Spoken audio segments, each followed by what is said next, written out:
వేదాధ్యయనము ఈనాటి ఆవశ్యకత. రచన పూర్ణ విద్యానిధి ప్రతిభా శిరోమణి బ్రహ్మశ్రీ కుప్ప వెంకట కృష్ణమూర్తి గారు. లోకంలో రకరకాల నూతన విద్యలు రూపుదిద్దుకుంటున్నాయి. వాటన్నింటికీ నిత్య జీవితంలో ఉపయోగం కనిపిస్తోంది. అలాంటి సందర్భంలో పురాతనమైన వేద విద్యను ఆమూలాగ్రంగా అధ్యయనం చేయటం వల్ల ఆ వ్యక్తికి కానీ సమాజానికి కానీ ఉపయోగం ఏమి ఉంది అని ఈనాడు యువకులు ప్రశ్నిస్తున్నారు. ఒకవేళ పూజలకు వివాహోపనయనాదులకు వేదమంత్రాలు కావాలి కదా అంటే అప్పుడు స్మార్త భాగాలను అధ్యయనం చేయాలి కానీ మొత్తం వేదం వల్లెవేయటం దేనికి అని వాళ్ళు రెండో ప్రశ్న లేవదీస్తున్నారు. ఇవి తెలివి తక్కువ ప్రశ్నలు కావు. అయితే వీటికి సమాధానాలను అన్వేషించటంలో మనం తొందరపాటుతనానికి గనుక గురి అయ్యామంటే సమాజం తీవ్రంగా నష్టపోవలసి వస్తుంది. అందువల్ల కొంచెం నిదానంగా వీటిని విశ్లేషిద్దాం. ముందుగా వేదం అంటే ఏమిటో తెలియాలి. ప్రతి జీవి హృదయంలోనూ అంతర్గతంగా ఒక దివ్య నాదం సహజ సిద్ధంగా ఉద్భవించి దీపశిఖలాగా వెలుగొందుతూ ఉంటుంది. మానవులలో అది మరింత విస్పష్టమై పుట్టిన దగ్గర నుంచి మరణించేదాకా అఖండ దీపారాధనలాగా కొనసాగుతూనే ఉంటుంది. కానీ దానిని గుర్తించటానికి తీవ్రమైన పరిశుద్ధత, సత్వగుణ సాంద్రత కావాలి. కలియుగంలో ఈ రెండు కరువవటం వల్ల మానవులు ఆ అఖండ నాదాన్ని సరిగా గుర్తించలేకపోతున్నారు. అయినా చెవులు మూసుకున్నప్పుడు వినిపించే గుయ్యమనే ఒక రకపు ధ్వనిగా అది మానవుల అనుభవానికి అందుతూనే ఉంది. అలా అస్పష్టంగా వినిపించే ఆ ధ్వని పేరు ప్రణవనాదమని, దాన్ని విస్పష్టంగా విని దాని మీద బుద్ధిని కేంద్రీకరించగలిగితే అప్పుడు లోపల నుంచి గంగా ప్రవాహంలాగా కొన్ని లయబద్ధ వాక్య తరంగాలు వినిపిస్తాయని, అలాంటి వాక్యాలే వేదాలని మన సనాతన మహర్షులు స్వానుభవం వల్ల నిర్ణయించారు. ఆ వాక్యాలు వినిపించినాక వాటి అర్థాలు, అంతరార్థాలు అన్నీ వాళ్లకు స్వయంగానే స్ఫురిస్తూ ఉండేవి. పూర్వం కృతయుగ ప్రారంభ కాలంలో వేదాల యొక్క ఆవిర్భావం ఈ పద్ధతిగానే జరిగింది. అలా మంత్రాలను అంతర్గతంగా వినగలిగిన వారికి ఋషులు అని పేరు. ఆ ఋషులకు ముందు వాక్యాలు వినిపించి ఆ తరువాత అర్థాలు తెలిసేవి. అంతేకాని ఒక కవిగారు ముందుగా భావం ఆలోచించుకుని తరువాత దాన్ని మెల్లిగా ఛందస్సులో పెట్టినట్లుగా ఉండేది కాదు వారి పద్ధతి. మనం దారిన పోతుంటే టేపు రికార్డులో ఏదో పద్యం వినిపించింది అనుకుందాం. అది బాగా నచ్చటం వల్ల నోటికి వచ్చేసింది అనుకుందాం.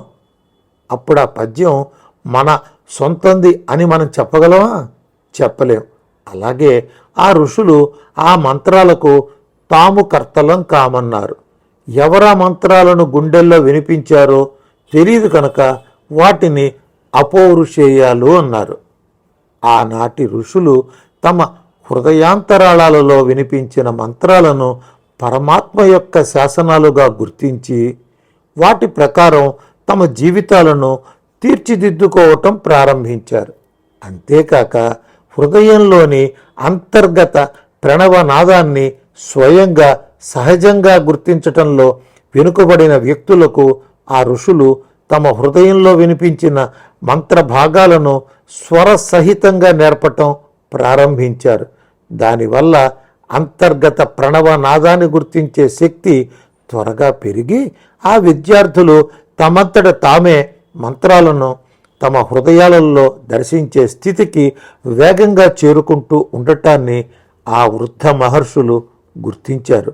అంతేకాదు అలా పరమాత్మ అనుగ్రహం వల్ల వ్యక్తమైన మంత్ర పరంపరను నిత్యం నియమబద్ధంగా గానం చేస్తూ ఉంటే ఆ చుట్టూ చుట్టుపక్కలలో ఉండే క్రూర జంతువులు కూడా హింసకు దూరం కావటాన్ని వారు గుర్తించారు. మానవ సమాజంలో కూడా వేద తరంగాలు శాంతి తరంగాలను వ్యాపింపచేస్తూ ఉండటాన్ని వారు గమనించారు. యుగాలు మారుతున్న కొద్దీ హృదయంలో మంత్రాలు ప్రకాశించటం తగ్గుతూ వచ్చింది. పై తరాల వారికి లభించిన మంత్ర భాగాలను వల్లించినా కూడా క్రింది తరాల వారికి వేద దర్శనం త్వరగా జరగటం లేదు. దీనికి కారణమేమా అని ఆనాటి పెద్దలు వేదంలోనే వెతికారు. అప్పుడు వారికి పరమేశ్వర కల్పితమైన వర్ణ వ్యవస్థ దర్శనమిచ్చింది. కృతయుగ ఆరంభ కాలంలో జీవులందరూ బ్రాహ్మణులే, అందరూ సమాధి తత్పరులే. కనుక వారికి వ్యవస్థ అంటూ ఒకటి అవసరం కాలేదు. కృతయుగం చివరికి వచ్చేసరికి ఆ అవసరం ప్రబలమై వేద ప్రతిపాదితమైన వర్ణ వ్యవస్థ జనజీవన స్రవంతిలోకి ప్రవేశించింది. ఆ వ్యవస్థలో బ్రాహ్మణ వంశాలలో జన్మించిన బాలకులకు వేద మంత్రాలు త్వరగా ఫలిస్తున్నాయని, వాటిని బాగా అభ్యసించగా హృదయాలలో వేదాలు స్ఫురించటమనే ప్రక్రియ వీరిలో అధికంగా జరుగుతోందని మహర్షులు గుర్తించారు. దానివల్ల స్వాధ్యాయాన్మ ప్రమద అంటే వేదాధ్యయనం నుంచి వైదొలగవద్దు వంటి వేద శాసనాలను వారు శిరసావహించి ఆ వాక్యాలకు బ్రాహ్మణేన నిష్కారణేన షడంగో వేదో ధ్యేతవ్యో జ్ఞేయశ్చ, ఇది ఆపస్తంభ ధర్మసూత్రం. బ్రాహ్మణుడు ఏ కారణము లేకుండానే నిష్కామంగానే షడంగాలను వేదాలను వల్లివేయాలి, వాటి అర్థం కూడా తెలుసుకోవాలి అని వివరణలిచ్చారు. ఆ విధంగా వేద శాసనాల్లోని అంతఃసారాన్ని వారు అర్థం చేసుకుని పైతరాలకు అందించారు. అయితే వేదమంత్రాలు ఫలిస్తాయంటున్నారు కదా, ఫలించడం అంటే ఏమిటి? ఆనాటి పద్ధతిలో వేదాధ్యయనం అంటే ఇవాటిలాగా వల్లెవేయటంగా ఉండేది కాదు. ఒక పన్నం వేదపాఠం చెప్పుకుంటే వెను వెంటనే దాని అర్థం బోధించేవారు. దానికి కావలసిన ఇతర శాస్త్ర విద్యలను ముందే నేర్పేవారు. అందువల్లే వ్యాకరణ మహాభాష్యంలో పతంజలి మహర్షి ఒక సందర్భంలో అనేన వ్యాకరణమధీతం ఏనం చందోధ్యాపయ అని ఉదాహరణ వాక్యాలుగా ఇచ్చారు. ఇతనికి వ్యాకరణాధ్యయనం పూర్తయింది కనుక ఇక ఇతని చేత వేదం చదివించు అని ఆ వాక్యాలకు అర్థం. దీన్ని బట్టి ఆనాటి విద్యా విధానం ఎలా ఉండేదో మనకి అర్థమవుతుంది కదా. అక్కడితో అయిపోలేదు. విద్యార్థి అధ్యయనం చేసిన మంత్ర భాగంలో ఏ ఫలితాలు చెప్పబడి ఉన్నాయో అవి ఆ విద్యార్థికి అనుభవంలోకి రావాలి. అప్పుడే పై పన్నంలోకి వెళ్ళేవారు. ఈ విషయం బాగా అర్థం కావటం కోసం వేదంలోనే ఉన్నదంటూ పెద్దవాళ్ళు ఒక కథ చెప్పగా నేను విన్నాను. ఋగ్వేదంలో సామిధేని రుక్కులని కొన్ని మంత్రాలు ఉన్నాయి. అవి జపిస్తే ఎండు కట్టెల్లో నిప్పు పుట్టాలి. ఆ మాట వేదంలోనే ఉంది. ఒక గురువు దగ్గర ఇద్దరు కుర్రాళ్ళు వేదాధ్యయనం చేస్తున్నారు. అధ్యయనంలో భాగంగా గురు శుశ్రూష చేస్తున్నారు. దానిలో భాగంగా గురువు గారి ఆవుల్ని మేపుకు రావటానికి అడవికి తోలుకు వెళ్ళారు. అక్కడ ఆవుల్ని మేతకు వదిలి ఇద్దరు వేదం వల్లించుకుంటూ చెట్ల కింద కూర్చున్నారు. ఆ కుర్రవాళ్ళలో ఒకడికి పన్నాలు త్వరగా వచ్చేస్తున్నాయి. దాంతో వాడికి సంతోషం పెరిగి, నేను నీకన్నా తెలివైన వాడిని అన్నాడు రెండో వాడితో. అవతలి వాడు ఒప్పుకోలేదు. నువ్వు ఒప్ప చెప్పినంత మాత్రాన ఆ మంత్రాలు వచ్చినట్టు కాదు అన్నాడు అతను. ఇద్దరికి పంతం పెరిగింది. పందెం వేసుకున్నారు, పరీక్ష పెట్టుకున్నారు. ఇద్దరు దూరంగా ఎండు పుల్లలు పోగులు తయారు చేసుకున్నారు. వాటి ఎదురుగా కూర్చుని సామిధేని మంత్రాలు జపించారు. వేగంగా పన్నాలు ఒప్పచెప్పేవాడి పుల్లల పోగులో పొగ మొదలైంది. రెండవ వాడి పోగులో అప్పటికే మంటలు చెలరేగినాయి. ఈ రోజుల్లో అయితే రెండోవాడు పోట్లాడేవాడే. అవి ధర్మయుగపు రోజులు కనుక వేగం విద్యార్థి తన పరాజయం అంగీకరించి అప్పటి నుంచి వట్టిగా వల్లించటం కాకుండా మంత్రాలను ఉపాసించటం పెంచాడట. అది కథ. ఇంతకు చెప్పవచ్చింది ఏమిటంటే వేదమంత్రాలు ఫలించటం అంటే ఇలా ఉంటుంది అని. ఇలా వేదమంత్రాలు ఫలించటం అనే ప్రక్రియ బ్రాహ్మణుల్లో మాత్రమే సులభంగా సంభవిస్తుంది అనే విషయాన్ని వేదమే చెప్పింది. మహర్షులు తమ అనుభవంలో దాన్ని నిరూపించుకుని చూసుకున్నారు.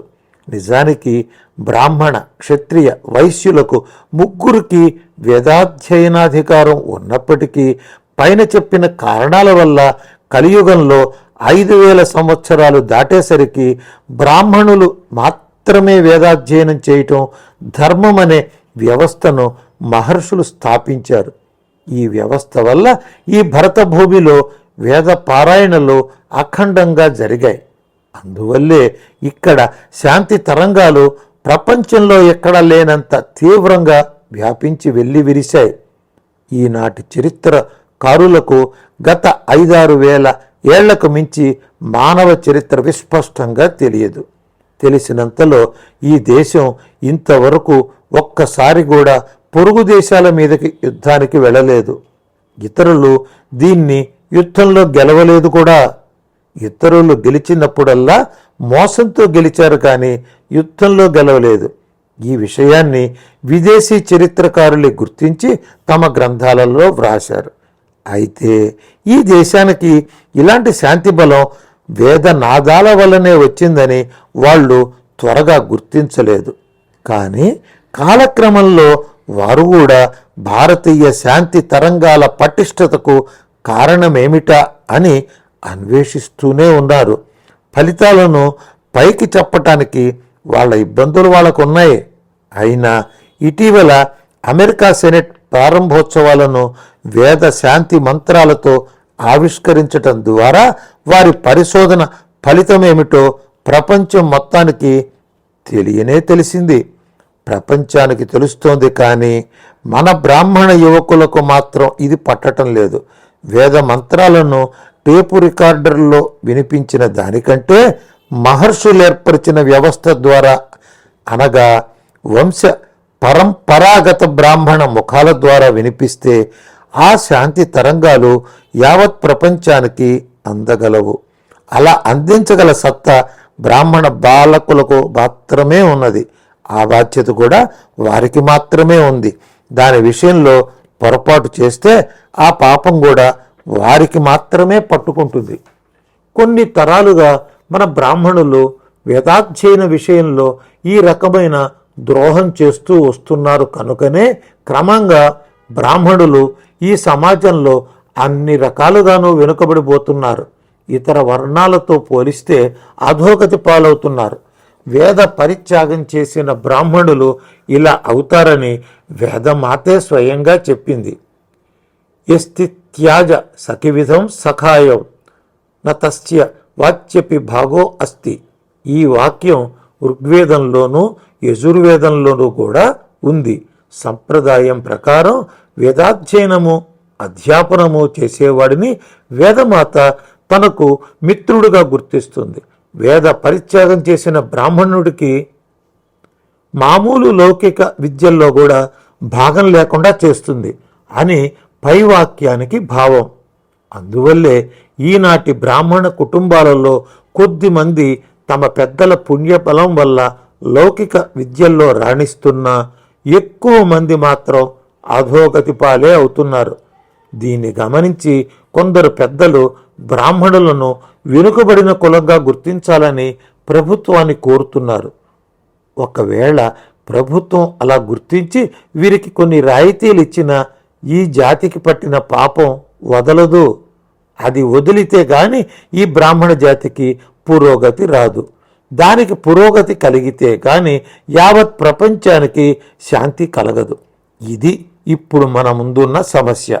ఈ సమస్యకు పరిష్కారం కావాలంటే బ్రాహ్మణ జాతి కేవలం వివాహోపనయనాది సంస్కారాలను సంప్రదాయాలను నిలబెడితే చాలదు. దానికి కావలసిన కొద్దిపాటి మంత్రభాగాలను అధ్యయనం చేస్తే చాలదు.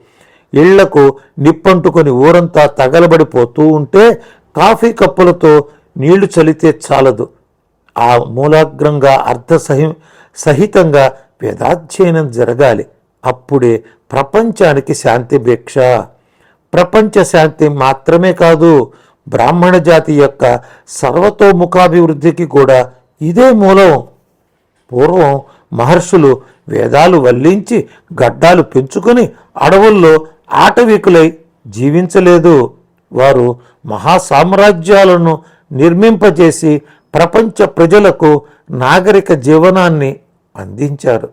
అందుకు కావలసిన భౌతిక విజ్ఞాన శాఖలను వేద మంత్రాల ద్వారానే వారు సాధించారు. ఆయుర్వేదం అలా వచ్చిందే, ఖగోళ శాస్త్రం అలా వచ్చిందే, కృషి శాస్త్రం, రసశాస్త్రం, లోహశాస్త్రం, కిరణ శాస్త్రం, నిధి శాస్త్రం, జంతు శాస్త్రం, వృక్షశాస్త్రం మొదలైనవన్నీ అలా వచ్చినవే. అలాంటివి కొన్ని వేల గ్రంథాలుండేవి. మన దురదృష్టం వల్ల అవన్నీ శత్రువుల దాడుల్లో బూడిదైపోయినాయి. కొన్ని వందల గ్రంథాల పేర్లు అక్కడక్కడ, కొన్ని ఉటంకింపులు మాత్రం వ్యాఖ్యాన గ్రంథాల్లో దొరుకుతున్నాయి. అందుకే శ్రీ శ్రీ గణపతి సచ్చిదానంద స్వామీజీ వారి ఆజ్ఞాబలం వల్ల ఆవిర్భవించి వారి ఆశీస్సులతో నడిపిన ఐసర్ వేదాంగ విజ్ఞాన శోధన అనే సంస్థ ద్వారా మేము సనాతన వైజ్ఞానిక గ్రంథాల కోసం అన్ని రాష్ట్రాల్లోనూ అన్వేషించాం. దొరికిన గ్రంథాలను వివిధ ప్రణాళికల కింద అధ్యయనం చేయించాం.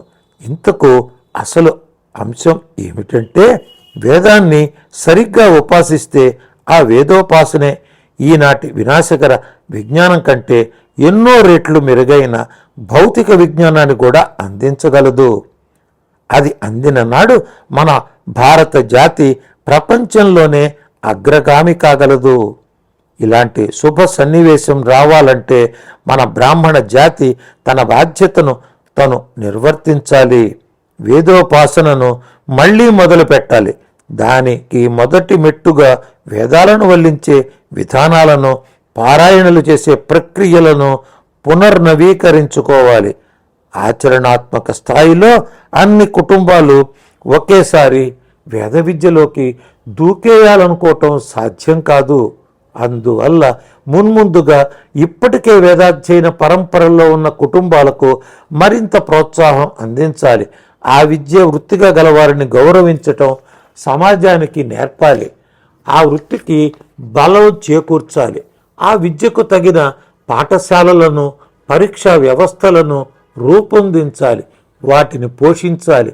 అంతేకాక పోషక స్థాయిలో ఉన్న బ్రాహ్మణులు తమ సమయంలో ఎంతో కొంత భాగాన్ని వినియోగించి ఈ వేద విద్యను స్వయంగా వంటబట్టించుకునే కృషి చెయ్యాలి.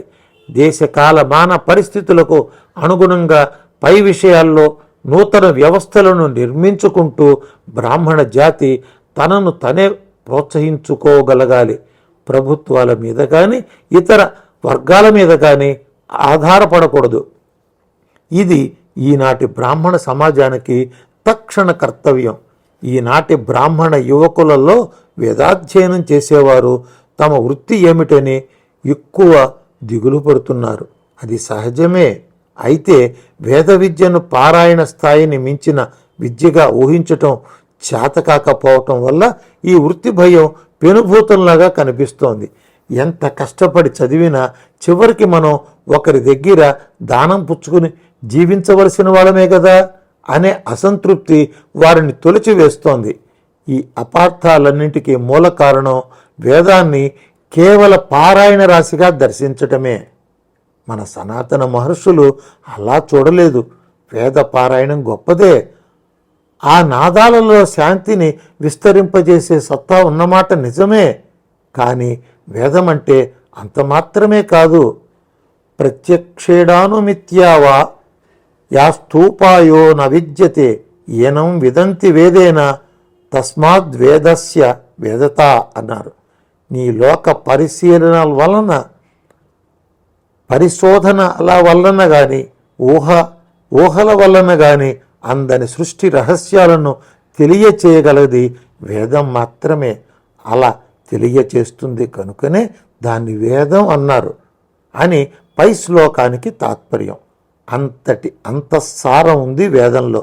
సముద్రం అంటే ఉప్పు నీళ్లు మాత్రమే అనుకునేవారు సముద్ర తీరంలో విహరించి చల్లగాలికి సంతోషించి వెనక్కి వచ్చేస్తారు. బోట్లు వేసుకుని లోపలికి వెళ్ళగలిగిన వారు చేపలను తెచ్చుకుని జీవిస్తారు. బాగా శ్రమపడి కృషి చేయగలవారు సముద్రంలో మైళ్ళ కొద్దీ లోతులకు పోతే వారికి అక్కడ రకరకాల రత్నాలు దొరుకుతాయి. అందుకే సముద్రానికి రత్నాకరమని పేరు.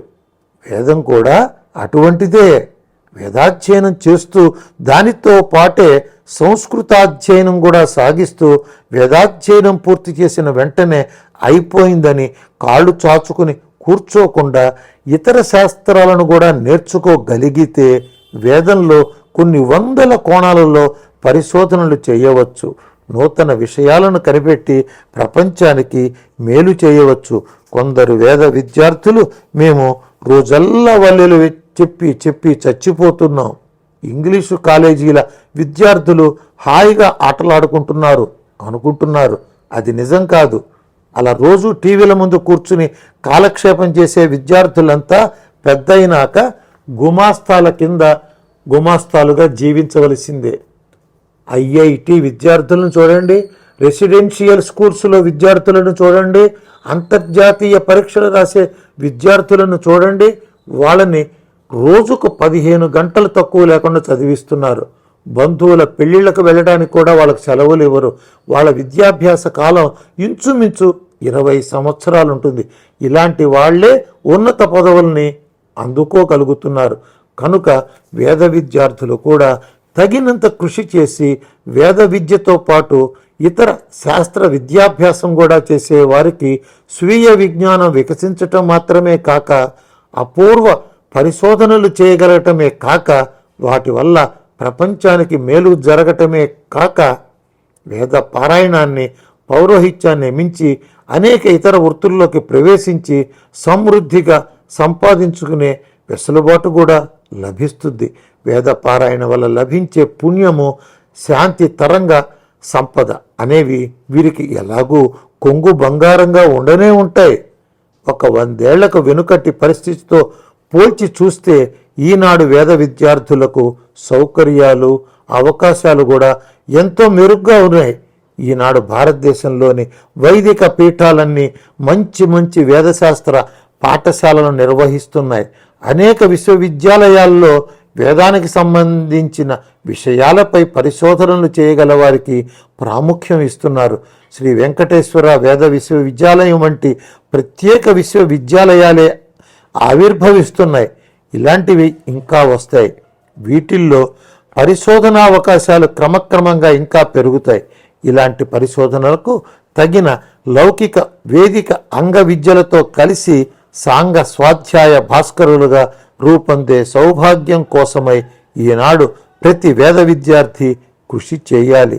బ్రాహ్మణ కుటుంబాలలో ఆర్థికంగా వెనుకపడ్డ వారు మాత్రమే కాక మిగిలిన వారు కూడా తమ కుటుంబాలలోంచి కనీసం ఒకరిని ఈ సాంగ స్వాధ్యాయ విద్యలో ప్రవేశపెట్టి తద్వారా ప్రపంచ శాంతికి, వేదాంతర్గత విజ్ఞాన రహస్యాల ఆవిష్కరణకి తమ వంతు పూజా పుష్పాన్ని సమర్పించుకుని ధన్యులు కావాలి అని బ్రాహ్మణ మేధావులందరకు విజ్ఞప్తి చేస్తున్నాను.